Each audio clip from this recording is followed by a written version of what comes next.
What is going on, YouTube? Today we are back in Monster Hunter Rise Sunbreak, and we are going to be going over a Greatsword build. Now, me and the Greatsword go way back. I started playing Monster Hunter on 4U, and that was my main weapon. Since then, I have switched it up a little bit, but this is still my main mans. So let's get into it. Just a quick note, I have two versions of this build, but you can sub out whatever you want in these 3 2 slots that are available. So for this first build, this is the build that I'm going to go over. We have 3 levels of focus, and I'm just going to go over what's different about the builds that I use. We have 3 levels of focus, and we have 1 level of quick sheath.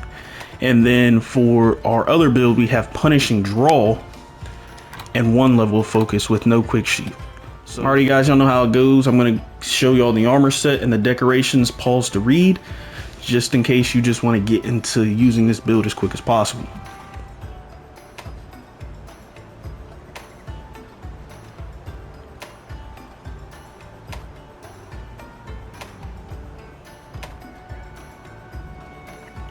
Before we go over the skills, look at this Greatsword right here. This is a Nargacuga Greatsword. So Nargacuga Greatsword has 35% affinity. So let's look over at our skills. Jumping into the skills, as you saw before, we have 35% affinity. When we pair that with level 3 critical eye, we get 50% affinity. Pair that with weakness exploit, when we hit weak spots, we will be hitting 100% affinity. And with Greatsword, that's all you need to be hitting is them weak spots.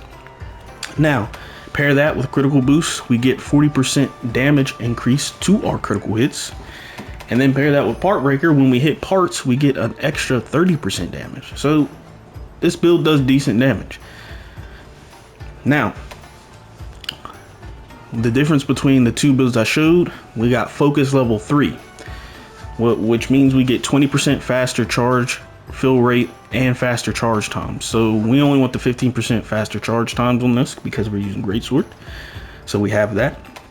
If we're in a pinch, we got a little bit of extra sheath time knocked off of there with level 1 quick sheath. We have flinch free level 1, which is level 1 is always good to get. And then we have free meal level 3, which is one of the greatest utility skills in this game. 45% chance not to consume any food or drink items. So that's your well done steaks, your demon drugs, your demon powders, your mega potions. 45% chance not to consume those. We have level 2 speed sharpening.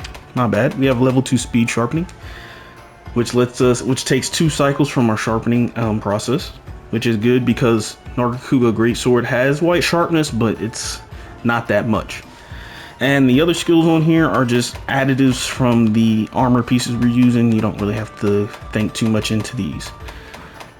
So before we wrap up this video, I did want to go over the switch skills. Alrighty guys, jumping into these switch skills. Guard tackle is the one I use. Essentially, you take reduced damage when you do guard tackle, and then you can follow it up with a charge attack. So if you find yourself not being able to sheath your weapon fast enough to block an attack that you know is coming, try to use guard tackle. It'll save you in most situations. Now, you can still faint from this if you're low health, but if you're at full health and you use this, you'll take hella reduced damage. Rage Slash is the true charge slash big brother in my opinion. It does not match the power initially, but if you're about to get hit and you're going in for a Rage Slash, it'll increase the damage, and I'm pretty sure it's based off of how much damage you took.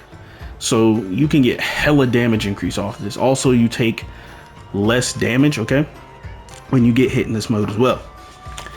Adamant Charge Slash, pretty much I use it to reset combos. It'll sling you a good distance forward and you don't get knocked back. Roars don't apply to you. I don't know about tremors, but I know roars don't apply to you.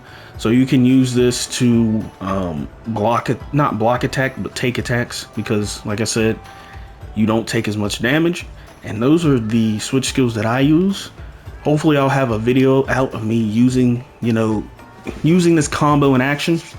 But that is all I have for you guys today. I hope y'all enjoyed the video. If you think that there's anything I can do to improve this build, don't be scared to put it down in the comments. And I'll catch you guys in the next one. Peace out.